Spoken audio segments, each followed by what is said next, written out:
G'day everybody, it's Dave from Wing Chun Mind Force.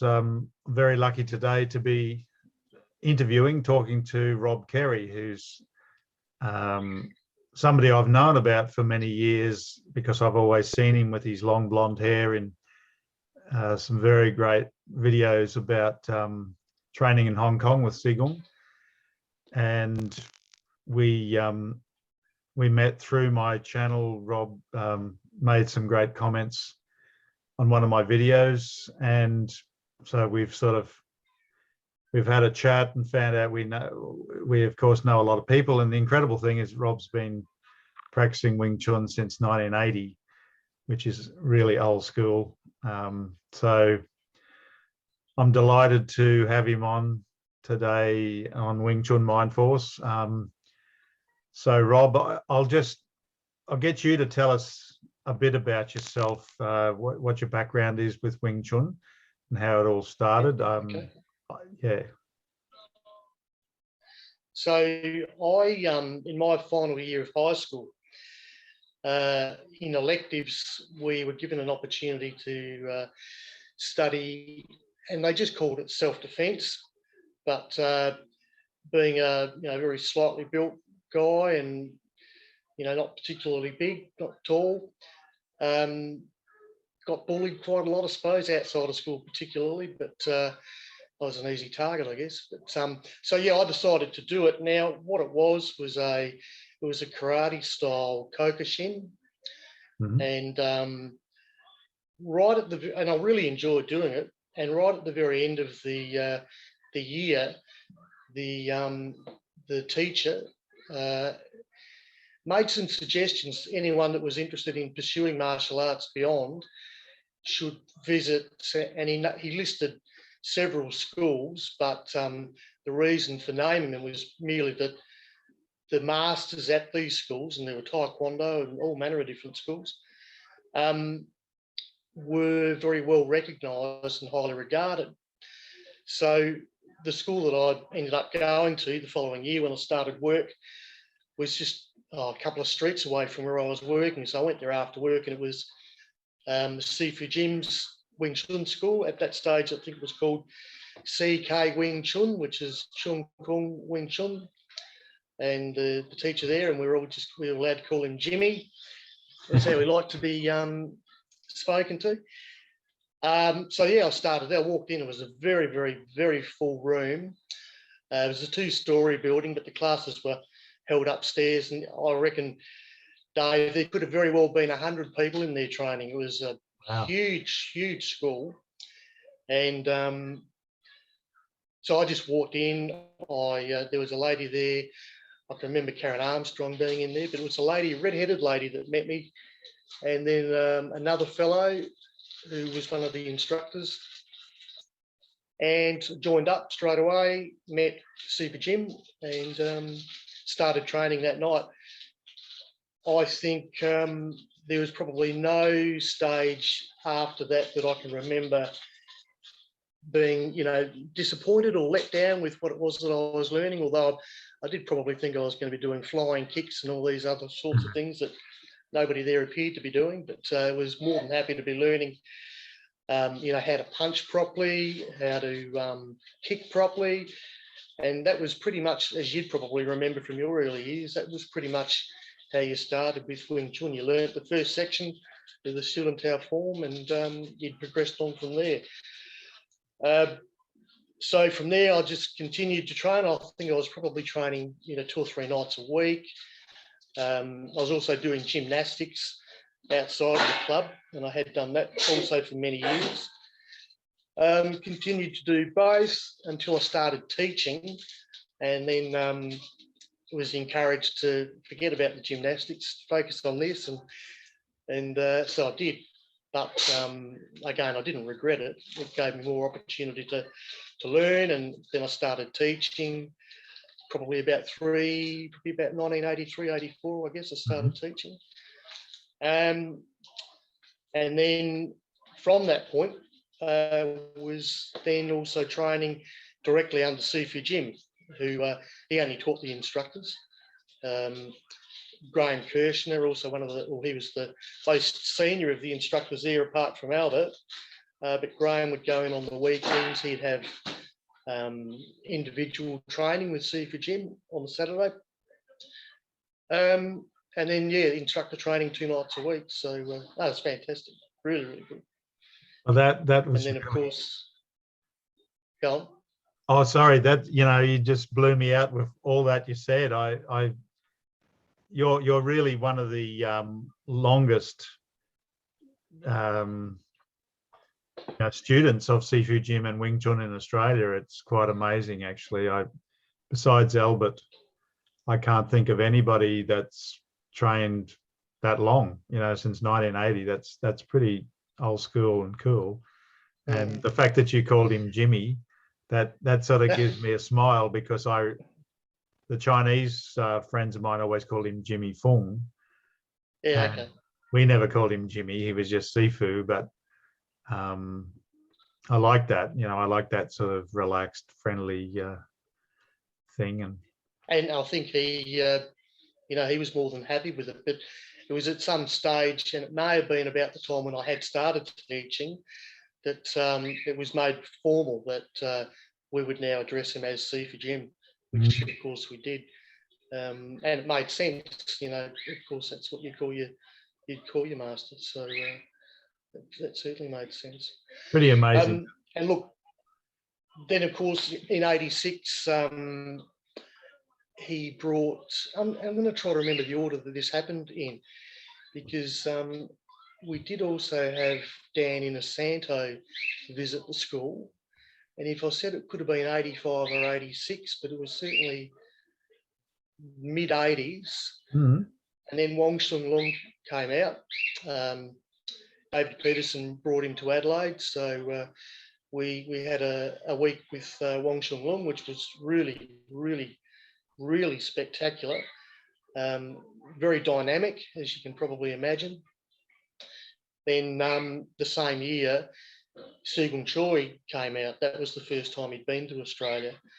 And I think from that point there, I had realised that I don't know anything. And now this is going to get really, really interesting. So he brought, following visits, he brought Arkoon out with him and other senior students that he had. So each time he'd come out, he'd bring somebody with him, which was really, really good, because you get to train with them, of course, and learn. So yeah, wow, fantastic! What a legendary thing to meet Dan Inosanto, Wong Sheung Leung, and then Sigung. It's yeah. And I suppose you were a Bruce Lee fan. I was certainly a huge fan of Bruce Lee, and of course knew a lot about Dan Inosanto secondhand through reading about Bruce and his adventures in the States. So when Dan Inosanto come out, was he out on a tour of Australia? I'm not sure. In fact, my recollection was that William Chung had brought him to Australia, and it was on the back of that he must have done a tour, perhaps around Australia. But William Chung, he came to Adelaide with him, of course, and didn't see much of William. He kind of came in and sort of left. I don't believe he and Sifu, although they both trained obviously at the same school, but they weren't particularly close. So not sure if that might have had anything to do with it, but we were certainly there for Dan Inosanto anyway. So that was really the purpose. That's cool. Very spectacular. He had a I'll say he was a Californian, but a big American fella there with him who was doing all the sound effects, which was interesting. But we probably just thought, oh, well, that's what Americans do a bit, so we'll just tolerate it, but we'll see what we can learn. So yeah, it was interesting. He did very little. He didn't do anything with nunchaku, of course, but he did a little bit with stick, but most of it was empty hand stuff. It was interesting. and very much, I guess, Jeet Kune Do grounded. So that was good.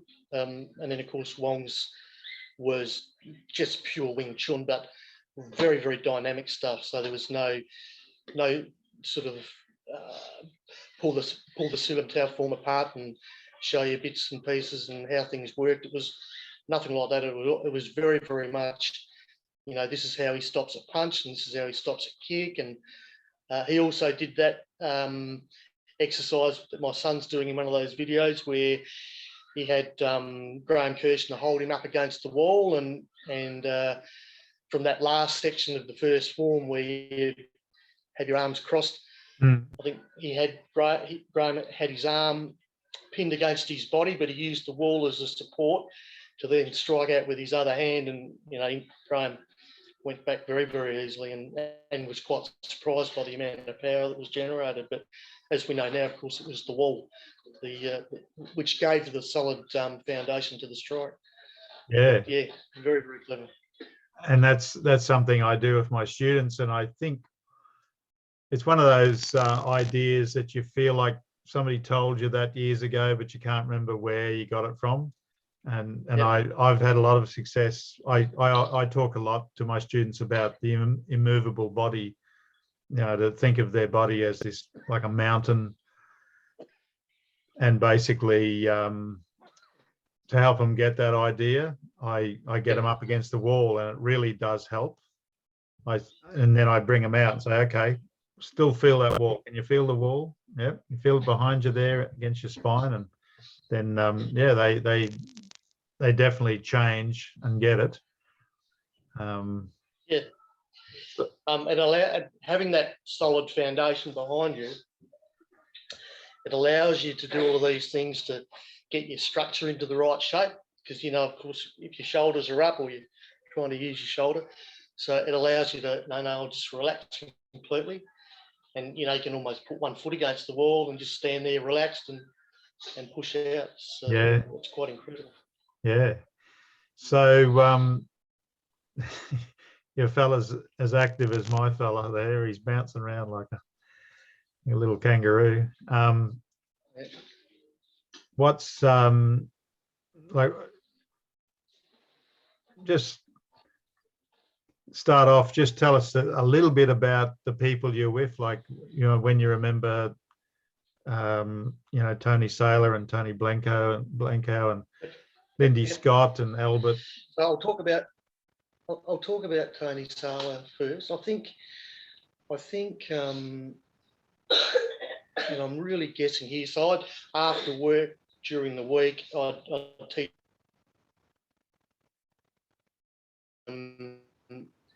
I'd stay and I'd teach the first class, and then most other nights I'd stay on and train in the either the later class, or I'd teach the senior students, the grade 3 and 2s. I think they used to start training at 8 o'clock, and the junior students would come in earlier. They'd start training at 6:30.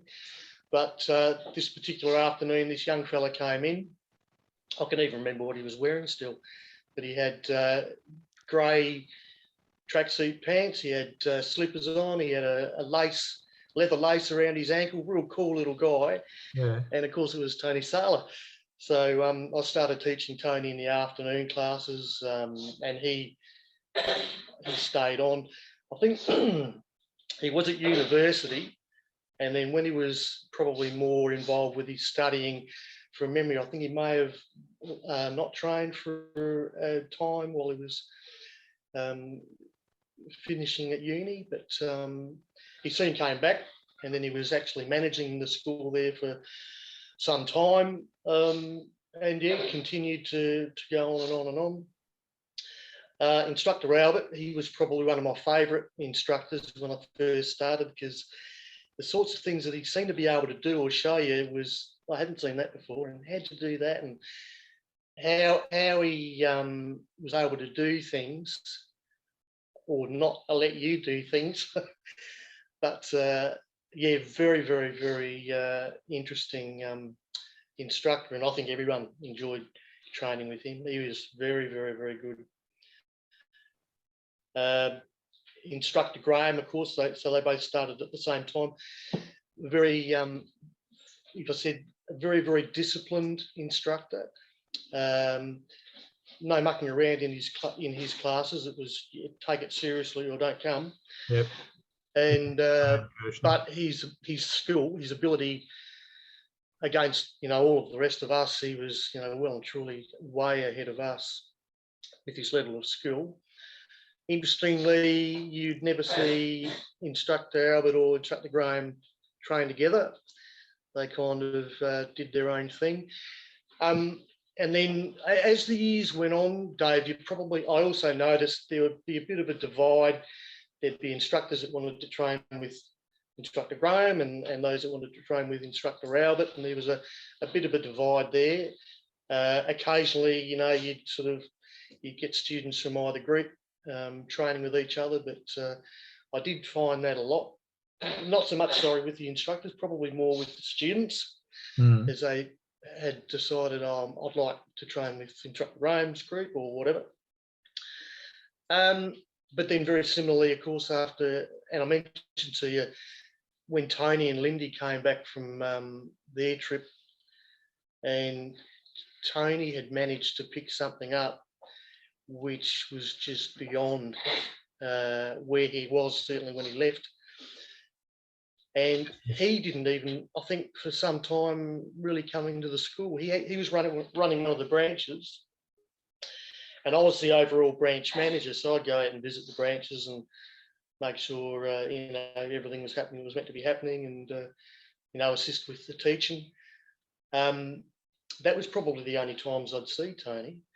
But he and I do a bit of cheese there, and I'd be just, what the hell's going on, and how do you do that? And so I told you I nicknamed him Tony Tarnsow. I think a few other guys might have started calling him the same thing, but he'd certainly picked something up, and then he continued to just nurture it and improve it and cultivate it. And by the time I left Adelaide, I knew this guy, he's really got it. And even Sigung had made the comment that without doubt, he was the best of all the guys that he was aware of in Australia that was doing Wing Chun. So, well and truly ahead of the rest of us. Yeah. Similarly, though, when I came back from Hong Kong from my first visit, I felt like I didn't want to go into the school either. You've come back with this thing, and you don't want to get it contaminated, because it'll get diluted, and within a month or two it'll all be gone again. Because the way that the guys in Adelaide trained, and possibly Sydney was the same, was a lot more self-defense orientated. So, and even I mentioned to those private students that I had, really that's what they wanted. They wanted self-defense. They wanted to know how to stop a punch, stop a kick. We did do Chisao, of course, but they like to put body protective gear on, gloves, headgear, and really, really go hard some nights. And I sort of shut that down after a month and said, mate, you can't be doing this. We can't do this to each other a couple of nights a week. This is stupid. But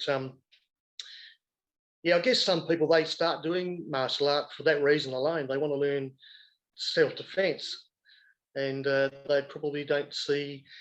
And admittedly, I reckon it was probably only after I'd been to Hong Kong the first time that I was able to see the relationship between Chisao and fighting, because before they seemed very, very separate.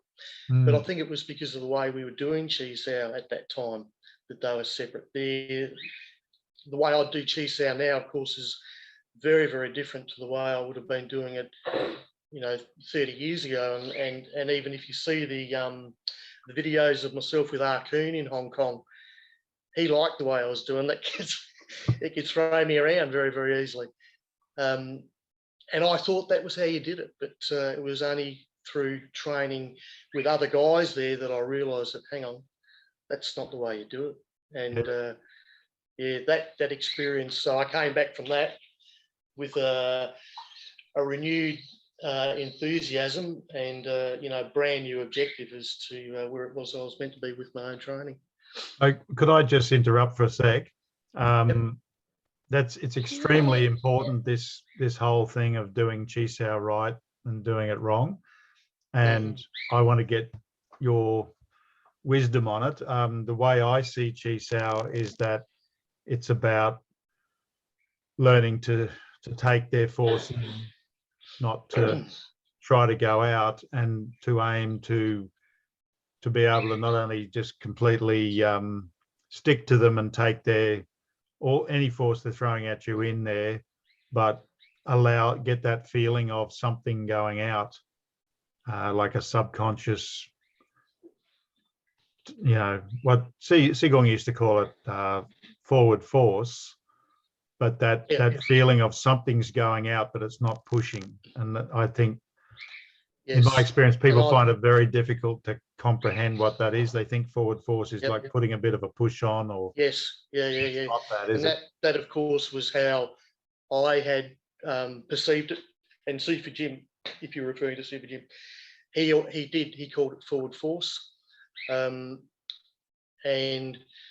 because of the way you're practicing your forms, where you're moving your arms forward, I probably just assumed that that's what it is you're doing. But it's again, through this one guy that I trained with there, realise that no, you're not pushing your arms out. Although they are, it's almost like you're wanting to go forward with your arms, right? But they're not pushing, and the force that's coming to you and the force that you're delivering back to that other person is merely from how stable your stance is. So in your mind, you've got the desire of the direction where you're wanting it to go, but you're not pushing it out, and your structure is what's creating that energy behind it. So and if you look at those videos, you'll see me with Arkeen. I'm pushing on him as hard as I can, and he's loving it. And then when I trained with this other fellow, Daniel, I couldn't move him as much as I wanted to, but he didn't try to, cut my arms or trap me or punch me or anything. He just stood there and smiled at me and didn't move. So I thought, what's going on here? And just that 20 or 25 minutes or so that I trained with him, I was feeling him coming in, and all of a sudden my shoulders became so relaxed. And I went back to the motel that night, and lay flat on my back on the bed and just allowed that feeling to stay in my shoulders for as long as I could possibly keep it. Wow. And very, very, I'm glad that I felt it, because I know I want to get that feeling. But now, once I got that rolling with him, and then I'd start just to move my body forward or backwards, and then I realised that that's how I'm moving. It's not through pushing my arms, it's through moving the structure. So very, very valuable 20 minutes. Yeah. Thank you. That's a great story. And this is one of the things that, it's why I don't like sparring either, because, well, just that whole training wrong, it's sort of easy to do. Yeah, people train wrong. They think by sparring, they think they're preparing to fight, but what they're doing is not doing Wing Chun. They just get back into kickboxing using muscles. Punching and kicking. And what's the point of that? That's not Wing Chun. No. And it's not going to help you with your fighting, because that sort of sparring it's very physical, and you're going to be limited as to how long you're going to be able to fight like that for. Once you get into our age and you come up against someone younger that's attacking you, well, that's not going to work, because they can be bigger, stronger, faster, fitter, and you're not going to be able to rely on those abilities to defend yourself. I've seen a lot of Wing Chun on YouTube, and you look at it and you think, oh, what are you doing? And you can only put it down to, well, whoever it was that taught them, obviously they didn't know what they were doing either. Yeah. But there would be generations and generations of Wing Chun practitioners unfortunately, that have been trained like that. And again, repeat Sigung's desire to make sure that this could be passed on in its purest form, but passed on correctly.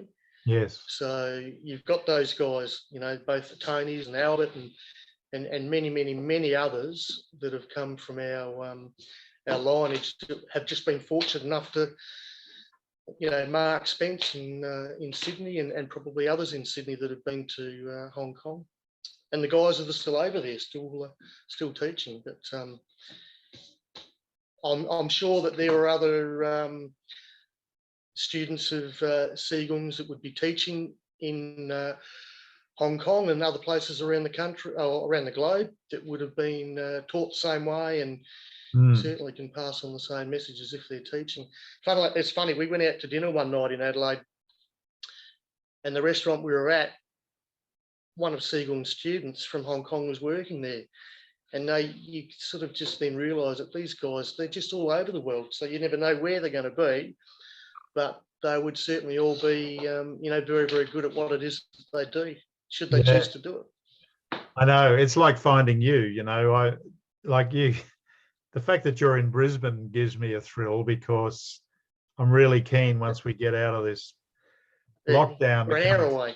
Yeah, you're just there. And we have some great people here. There's, my two guys who really taught me most of the system, Richard Antonini and Ivan Howe, who were both, senior instructors for Sifu Jim in the late 80s, 90s in Sydney. They moved to this one-horse town, Murwillumbah, where I live.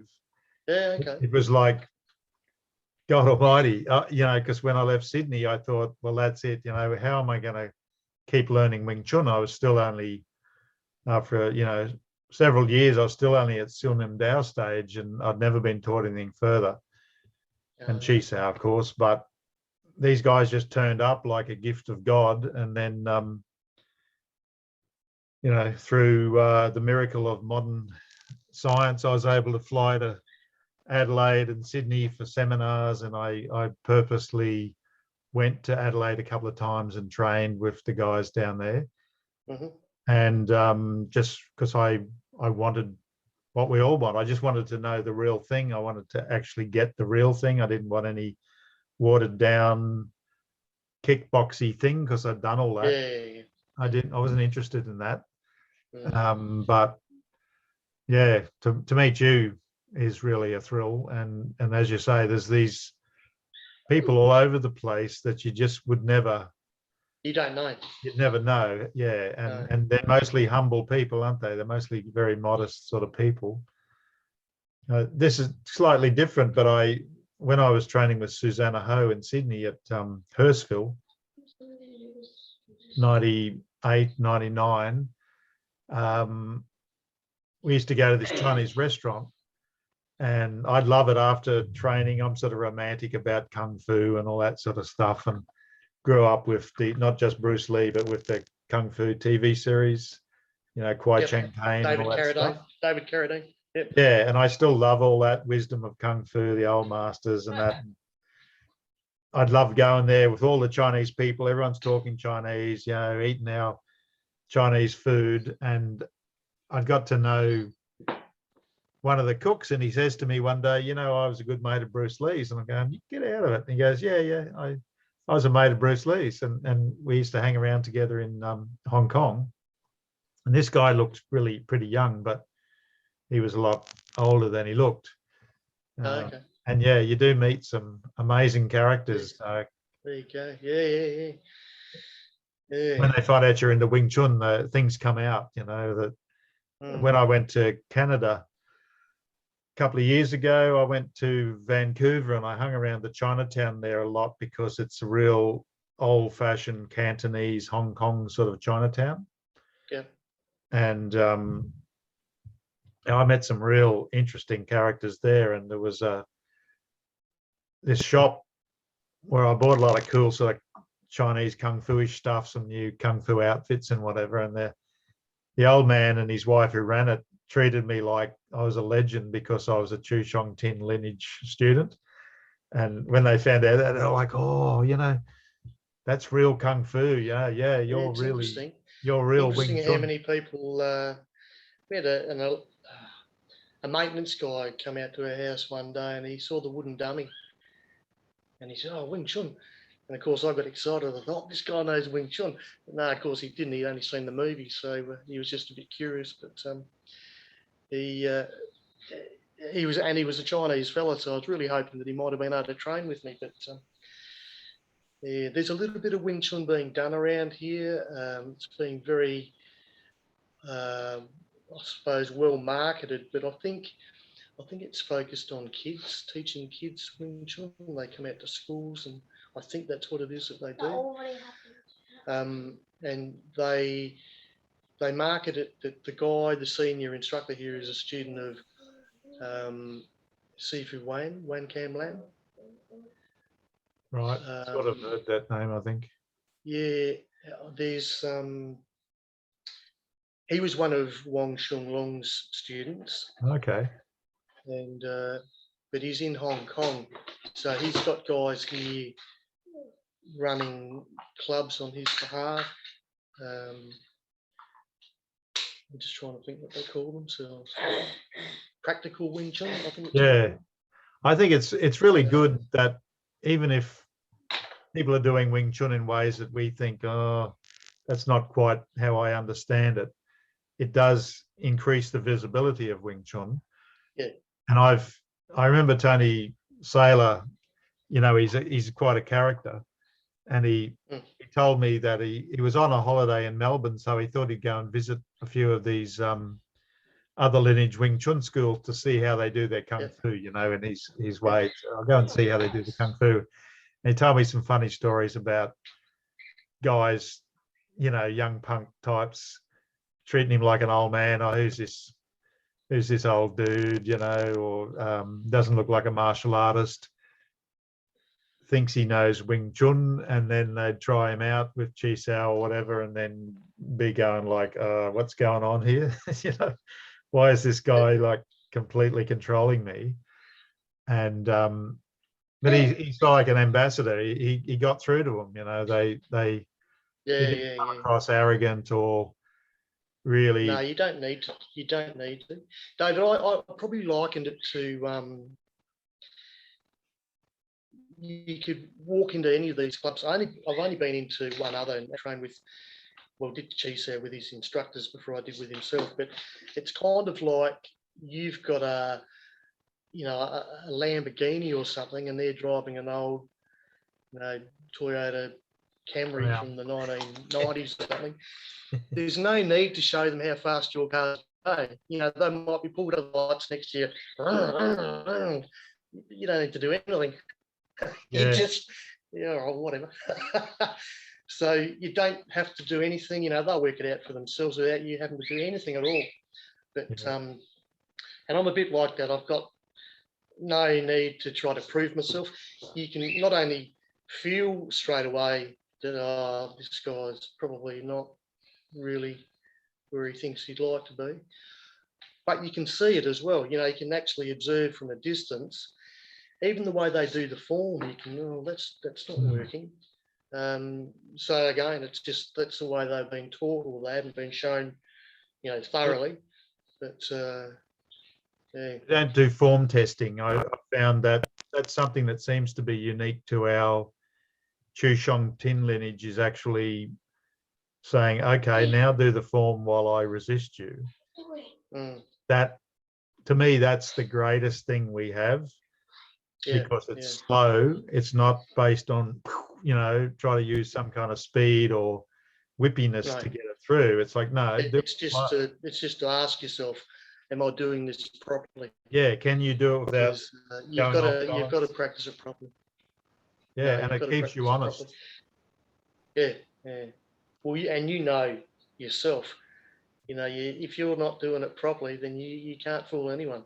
Yeah. And you're not doing it properly. So absolutely. But that first, I'll say 10 years before I went to Hong Kong, and it was extremely humbling I just didn't realise how far off the mark I was. You know, my self-defence was good, but my Wing Chun was poor.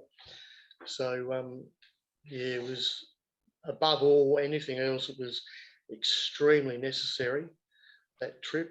And could you tell us more about your trip? Extremely. Yeah, so look, the first trip I went across there with, and I'll name the guys, Mark Spence, who of course most of us know,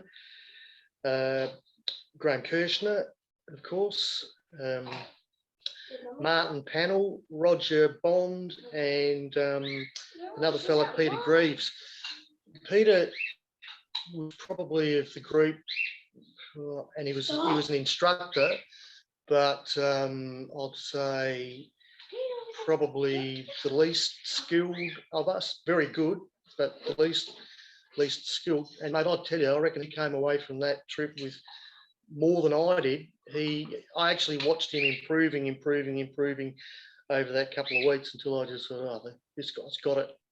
Yeah. And similarly to what happened with Tony Blanco, Peter came back to the school only for a short period and then he left. And I just wondered if he's decided, I'm going to go and get this thing sorted out and practice it properly now, or if he came back and just thought, oh, I don't want to do this anymore. I don't know. I didn't see him after that, didn't speak to him. And so that first 2 weeks, we completely dismantled the Sulam Tau form, which we did in the first week. And then we went through it movement by movement until each of us had shown Sigung that we knew how to do it. And then it was just up to us to continue to practice it now that we know what it should feel like, to continue to practice it that way. Then we did the same with the Chum Q form. And then we started, did the elbows and the kick from the Bill G form. And then we came back. Now, the next time I went over there, I'd go in during the day. I'd practice Sulam Tau in front of the mirror. I can remember Susanna coming in a couple of times. I did a little bit of cheese with her. Yeah. But the main stuff I did, and I thought it was probably the most important, was the cheese out at night time, which typically I'd just end up with Arcoon and he'd throw me around the room like he liked to see. Yeah. But every bit of contact with those guys was just so important to my not so much desire to continue to learn, but just knowing what it was that I was trying to achieve. And as we've spoken already about relaxing in your posture and Tai Gong, all of these things now, to be able to know how important they are to make this thing work. And I'm probably much the same as yourself. I think I was in the kitchen this morning, washing plates, and I'm sort of in a posture, standing up nicely, and you're relaxing what you thought. I'm going to relax my shoulders a bit more, relax my chest a bit more, but you just do it. That time when I was telling you about, I was chaperoning. There was Albert, myself, there was another instructor from the school. There was Arcoon and Sigung, and I'd taken them out for the day in the Adelaide Hills. And it's very, very windy, and I wasn't going particularly quick, but it is windy. And I could just see out of my peripheral vision the way that Sigung was just raising up. He was sitting back against the seat, but he was doing this thing with his posture, and I thought, what are you doing? What's he doing, mate? What is he doing? And of course, I do it myself now because it just stops all that body sway when you're driving through windy roads. But yeah, interesting. Yeah, I love that story because it's so practical. It's just normal life. Yep. And Susanna, I remember her saying to me, you can practice your Wing Chun doing anything, picking up groceries, pulling weeds out of the garden, just walking around. And that had a massive influence on me. And I know that people at times have lamented that they couldn't possibly get anywhere near Sigung's level, somebody like that, because they don't go into a school and train for 8 hours a day. But I disagree with that idea, because I think the essence of what we're doing, you can train at 8 hours a day just in normal life, like you said, by just Tai Gong and Sing and Fong Sung and, you know, it's the thinking quality of about what it all is that these you're doing. things. And, you know, there's those great stories that Nima tells about Sigung carrying really heavy things like bags of rocks and doing the pole form with like steel poles on a construction site. And Yep. you know, I love that stuff, because that's what a real fanatic does. You know, somebody's really keen, tests themselves out, and Yep. you know, really just will not give up until they've nailed it. Or Mm-hmm. that's how you get the breakthroughs. And I remember Tony Blankhouse, somebody asked him, who teaches you? This is when he came out here several years ago to northern New South Wales, him and Lindy, and they're both terrific. I got a lot from Lindy too, heaps from Lindy. But he said, this guy says, you know, who teaches you? And Tony just laughed, and he said, you know, there's a point where you don't need somebody to teach you, you teach yourself. And it's so true that, you know, you can spend, I spent a lot of time seeking out teachers, seeking out wisdom, writing it all down. Yep. Once I felt like, okay, I feel like I've got the essence of what I'm supposed to be doing, it just becomes your personal project. And you can be isolated, you know, like I'm quite isolated here. I'm lucky to have a couple of really good students who actually just do exactly what I tell them and believe me. You know, I got 3 adults and 1 young lady who's about your fella's age, and they believe me. You get 2 of them now. Probably getting hungry though. We want breakfast, I think. Right. Yes, they let you know what their will is. But yeah,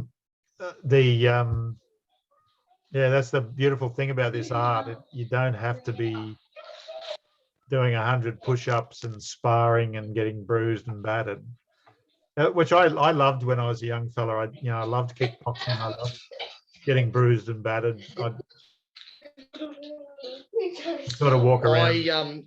I think that was you talking about 100 push-ups, because I, you know, with the classes, most days be taking the warm-ups and the warm-downs, but I just this whole business with keeping your body relaxed and your shoulders particularly,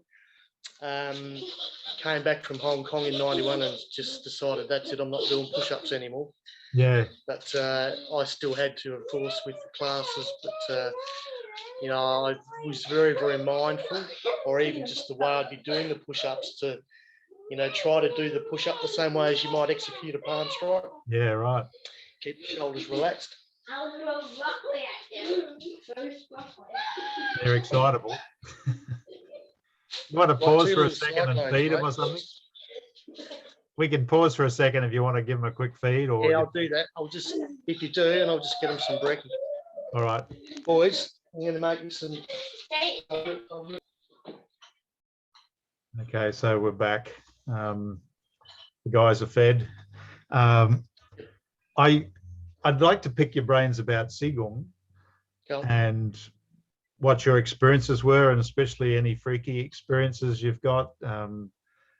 I and my audience likes to hear about the freakier, far out things. I'm sort of putting you on the spot that you mightn't have any freaky things to tell us, but I've heard things. My friend Ivan Howe used to talk about how he felt Sigung's arm, and Sigung was moving chi up and down his arm. Yeah. He said it was like some kind of yeah, and Nima talks about that a lot in some of his earlier videos. Now I can do that now,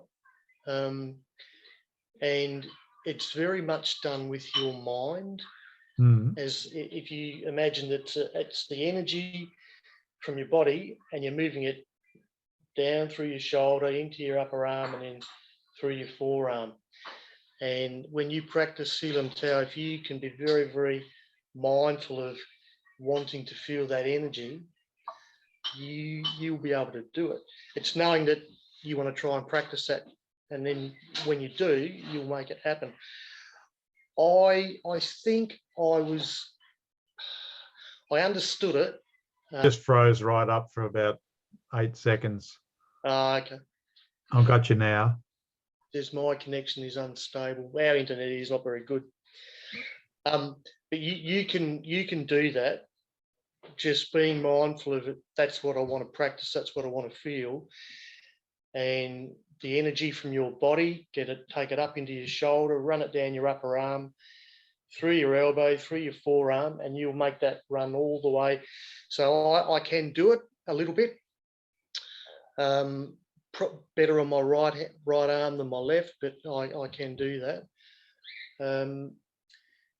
Yeah, quite interesting. Quite, yes, but it's I don't know, in Nima's interviews about it with Sigung, I don't think he called it Chi. I think he called it Nimlik. I think I may be wrong, but he's gone into it in quite a lot of detail in some of his stuff. So you might have a look at that. But I can recall, may have been Sigung's first trip. We had a at the school one weekend, had brought in some senior martial artists from a couple of other styles to do some demonstrations. But one of the guys that came in was from the local Tai Chi club. I think his name was Alan White, but he was very, very highly regarded. And of course, he was very interested in meeting Sigung and understanding Wing Chun, and Sigung was more than happy to meet him. And Sigung had done Tai Chi in his youth, but he actually was showing this guy what some of the things were used for that he was practicing in his forms. And of course, this fella had never seen this stuff before. But something that Sigung did, guys, just keep a little bit quiet, all right? Something that Sigung did, and he allowed me to just place my palm on his lower back, kind of around his kidney.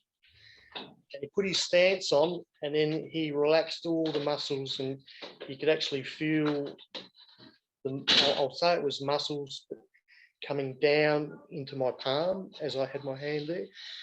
I don't know if he was just relaxing or if he was actually driving his energy down, but I'm, again, now when I put my stance on, very, very much mindful of, that all has to relax. Although your spine's going up, not forced up, but you've got that energy raising up through your spine. But all your muscles are sort of hanging off your skeleton, I guess. Yeah, right. So, yeah, that was, it was certainly very interesting. So you could feel that. Yeah. But no, look, if I tried to think of something that I thought, wow, that's particularly unusual, I'm sure he could have demonstrated a lot of things, but, Sigung, and he chose not to. You'd ask him, he'll show you, but he'd never show off. Yeah. So, no, I don't know that I ever, apart from experiencing that energy running through his arm, nothing comes to mind. Could I just ask you a bit more about what you feel when you're talking about the feeling through your arm? Like, is it just a feeling of an energy flow or an expansion, or is it actual sort of like a vibrating thing or something like that? No, I'd say it's more just mind, and I'm very aware that that's where I want my hand to be, and I just stay focused on that. There are a couple of, and I used to teach them. In fact, I got invited out a couple of years ago. I got invited out to one of the Taekwondo schools here to demonstrate or teach self-defense. So I didn't refer to anything I did as, I'm a Wing Chun guy and I do this and that, and this is what I do in this sort of situation. They just wanted to know, well, in fact, they'd ask, how would you get out of this? And what would you do if someone grabbed you like that? So it was all just self-defense. Yep. And I showed them, and difficult for me to show it on myself, of course, but if someone puts their arms under your arms and then raises their hand up to the back of your head, Yeah, like a full. you in that sort of lock. Yeah. So if you can get that energy to run, so keeping your arms down by your sides, if you can get that energy to run from your body, through your shoulders, down your arms, into your hand, and just keep that there, nobody will be able to put that lock on you. Right. They won't be able to get their arms under your arms and up behind you, and you'll just stand there relaxed. They won't be able to put their hands behind your neck. Ah, wow. So that's something that you can practice, and you will understand it. You'll go, oh yeah, I've got that. Yeah. But then similarly, if someone tries to put an arm lock on you, you will do the same thing with the arm that they take. They won't be able to bend your arm, and you're not tense, you're staying relaxed, but they won't be able to put that arm lock on you. Now, Wong Sheung Leung demonstrated this, but he allowed, I think it was Graham, but he allowed the person to put the arm lock on him, and then he ran that force out through his arm and just stepped away from the lock, stepped out of it without even trying. Right. And I can do it. Well, I've done it for a long time, but I tell you, that does put a bit of strain on your shoulder if you're not doing it properly. But they are interesting things. Now, they're things that you can do. If you're shown use this for that, you'd be surprised the sorts of things that you'd be able to do. But yeah. No, I that's really great. As I said, Tony Saylor and I have had a lot to do with each other, and I was watching him on a video. It was like one of those open days at Sifu School in Sydney. Yep. Early 2000s, I guess. And he got this guy to put him in a full Nelson. Yep. And then he just says, and then I just moved my arms down, and the guy just couldn't hold him. And then I tried it with one of my students who was a big, strong guy, and I was surprised how easy it was. The only thing was I realized I really had to sing up through my neck because the guy was holding me like that, and puts a lot of pressure on your neck as if you can do the cut down, which most people can't do it unless they know how to do this sort of thing, like I said, just relaxing everything and just moving. But it really put a lot of pressure on my neck, and I realized I had that. So I didn't get them to try it because they don't know how to just not be affected in that vulnerable area. But I love what you just said about so you can't get their arms students. You may be able to show it to your students. So not allowing the person to get to that point, just keeping that flow through your arms. Yeah, that's smart. I like that, not even being able to get to that position, just they can't even get under there. But just being careful, don't lock your arms down, just try to get that flow through them. And then, when we were talking on the phone last night, once you've got that feeling in your arm, that same feeling is applied then to all of your movements, everything that you're doing. It's all the same. Yeah. So it's not, I've got to do this for that, and I've got to do this for that, and it's just one thing for everything. There was from the end of the second form where you're pivoting and striking down. So you pivot as you palm strike down, forward, in front of you. So when we learnt that from Sigung and got that feeling right, so your shoulder was relaxed and your arm was relaxed, and then you just turn and strike down, I then realised, this is the same thing for everything. And it didn't matter, I could go that way or that way or wherever I wanted to strike.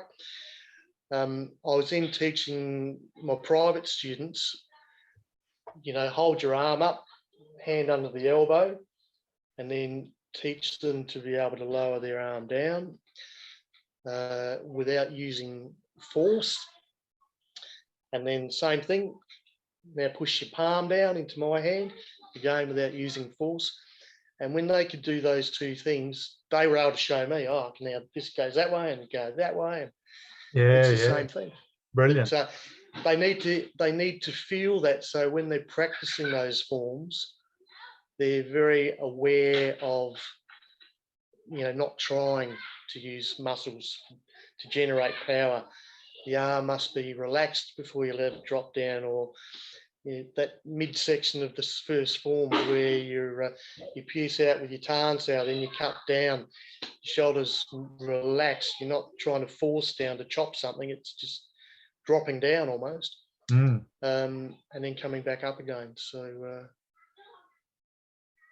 just all very, very useful stuff. Yeah, and that, you've just explained the essence of it, and why, as we talked about last night, it seems to me that this art could be learnt in a year if somebody was taught purely cleanly, as you've just been saying, from the art, with none of this other stuff intruding, and just learn one thing like that and then be told this is everything. So I remember Ivan Howe, my mate Ivan, teaching me to kick like going for a walk upstairs. Yes, and I'm doing the same thing. Yeah, exactly. Yep, just transforms everything once you sort of get that feeling. It's like, think of it in a completely different way to make it work. Yeah. I had a funny experience. Just walking.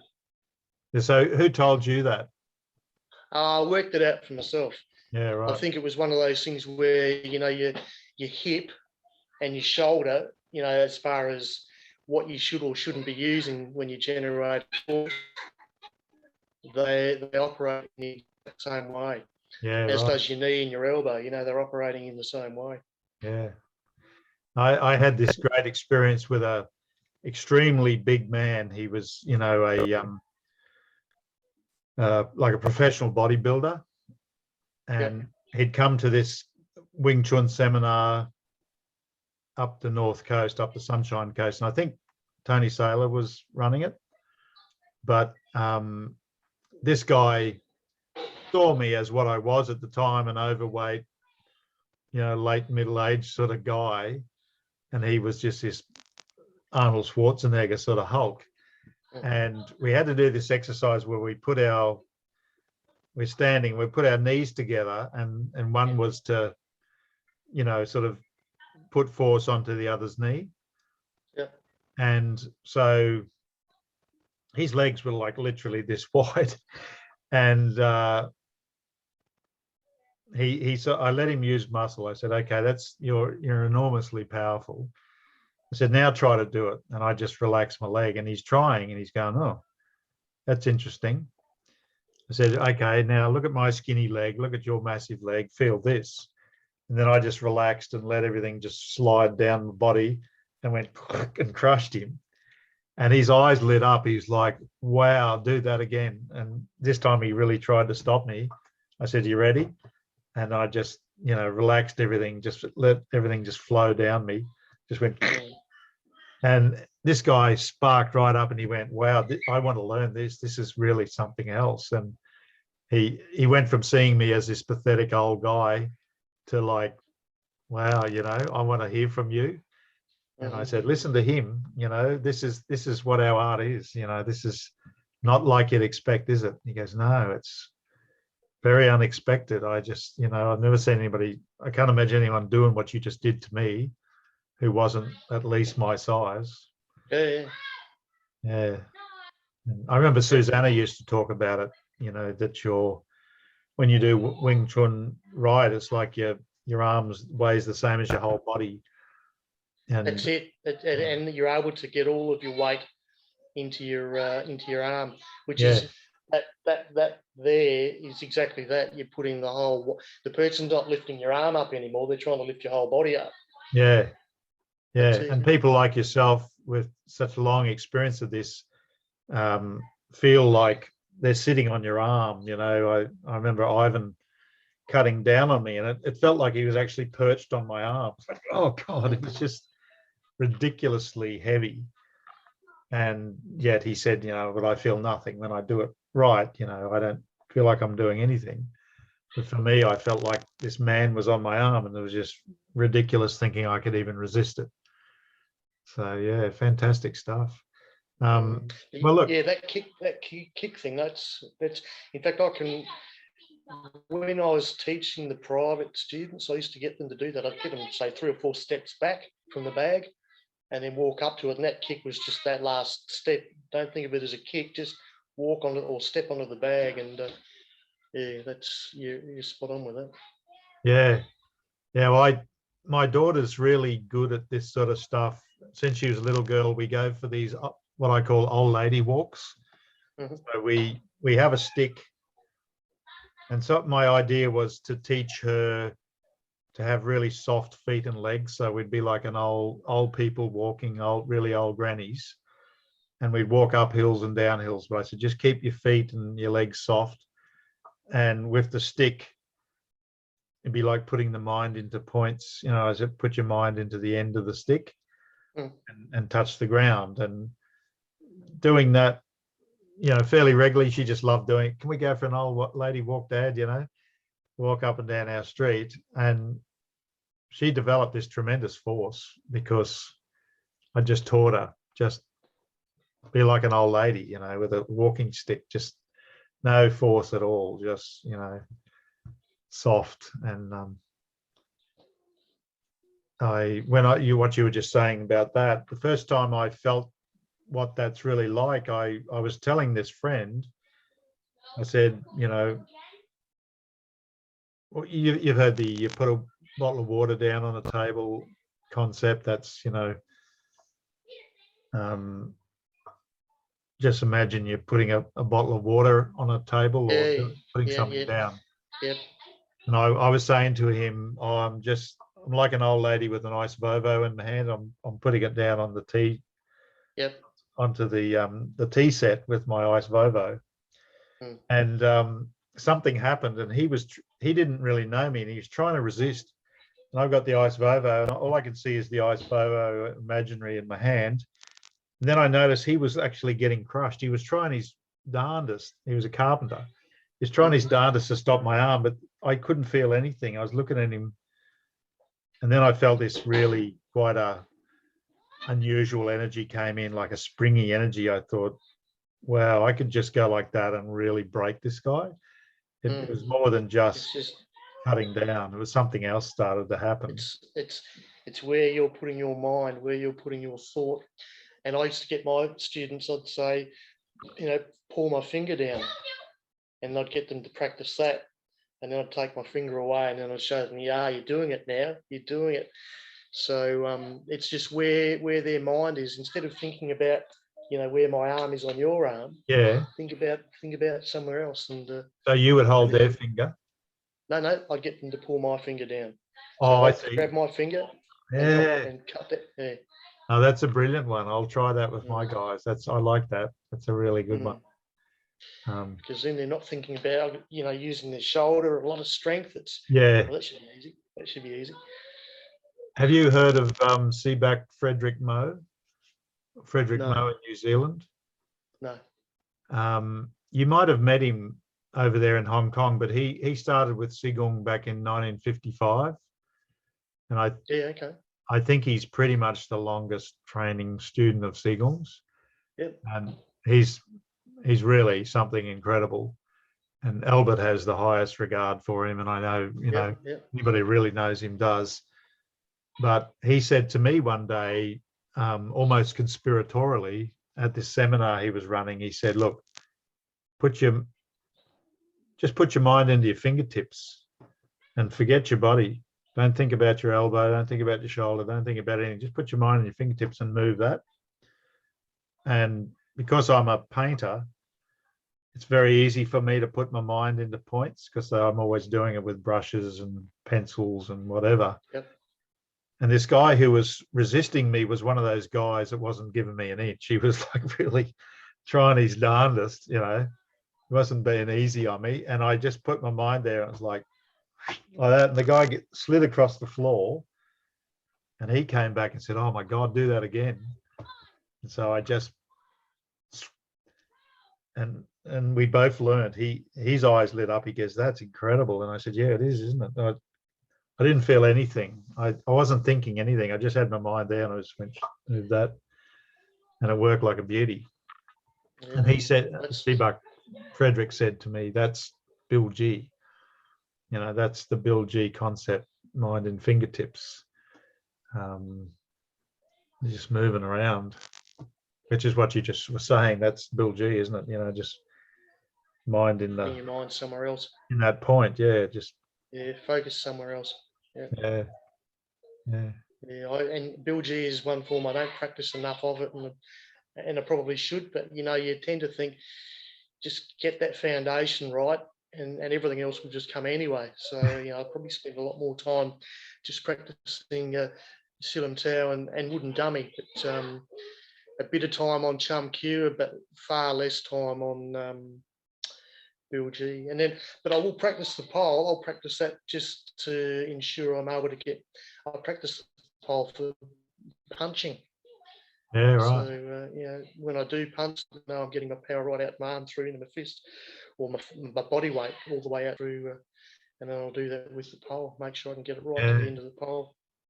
That's, I mean, it's an incredible honor to meet you, Rob. You know, really, I'm not being overly kiss ass here. I'm just saying it's really something to meet you. I haven't met somebody who comes from so far back, 1980. It's very early to start, and you're such a modest dude, but you know, you're really one of the high level guys here, and I'm hoping that whenever the world returns to something like normal, hopefully, I really want to meet you. But I'm also thinking I'd love to set up something so that you know, you and I could probably get Ivan, my mate, and you know, myself, and run a bit of a seminar maybe up that way. Yeah. Mate, I'm they're hungry the same. for it. You know, as soon as we can get over the border, you know, you're just over the border. So you, as I say, you're about an hour away, but at the moment it's just not going to happen. But mate, Yeah. I'd love to, really would.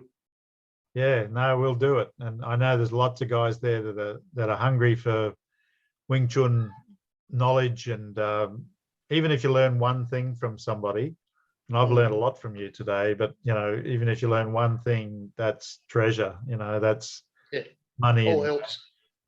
And as you were saying, you know, it can be just one thing that becomes the whole of Wing Chun. Once that clicks, that whole thing of just putting the mind somewhere and simple thing, going for a walk with your kicks, that with your, I mean, what else is there? You know, you suddenly that becomes Wing Chun. You've got it, and then it becomes a lifetime of. You know, I remember Tony Blenkow said to me once.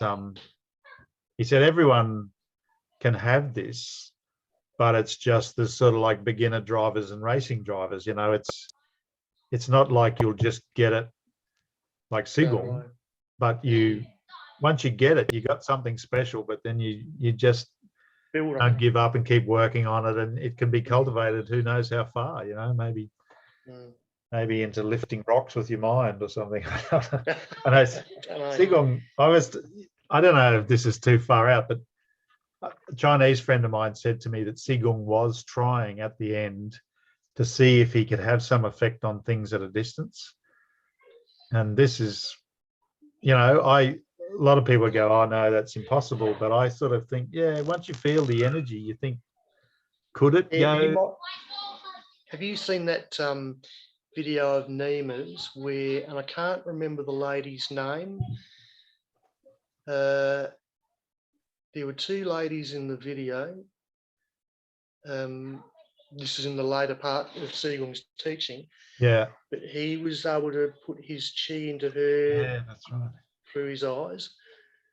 And the other lady could feel the chi coming back to her, and he wasn't even touching her.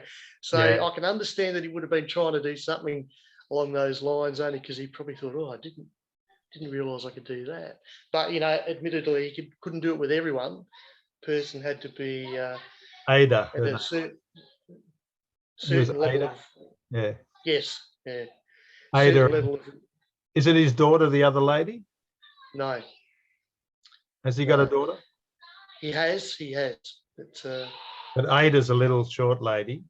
Yes, well, she was feeling the force coming through to her from the other lady was a much taller lady. I've got his books over there. I know her name's in there, but I just can't. It's not coming to me. Yeah, but you're right. That is sort of it's on the spectrum of that sort of freaky ability to somehow put it into somebody without touching them. I know I don't know if you saw this when you were in Hong Kong, but I used to hear about it, and then I started seeing videos where Sigung would like hit somebody in the shoulder, and like 3 or 4 guys were like touching each other's shoulders, and the guy at the end would feel it in his shoulder. He's like, he could put his mind into through to the end. Yeah, it's sort of like I've seen a couple of those. Yeah, I have seen some of those videos where he's done stuff like that, where the guy at the back has just felt it coming through. And that's sort of a telekinetic thing, really. It's a mind. Doesn't matter what anyone says. It's not physical pushing through that's doing it. It's some kind of energy thing. Yes. And it is real. And I've felt that from a guy. I won't say who, but it was, somebody did something to me that was like, whoa, that's pretty much telekinesis. I could feel that really strongly. And yeah, this is what fascinates me with Wing Chun, is just how far could this go? Really, it's up to us how open we can be, and how much we can put into it. It's like they're like a tantalizing, well, it's up to you. How much do you want this? How much do you want to push the art to see what's possible? Yeah. Well, 100%. You've given me heaps of time. Thanks so much. No worries. Nice to meet you at last, properly. Yeah, absolutely. And I look forward to, getting to know you better, and hopefully we can talk again. It'd be nice to be able to have an interview face to face, and you can show me some stuff. No, mate, as soon as that border's open, I'll be on the phone to you. Super cool. Okay, Rob. Well, thank you. And thanks, mate. Nice to meet you, and have a good day. Yeah, have a great day, and see you again.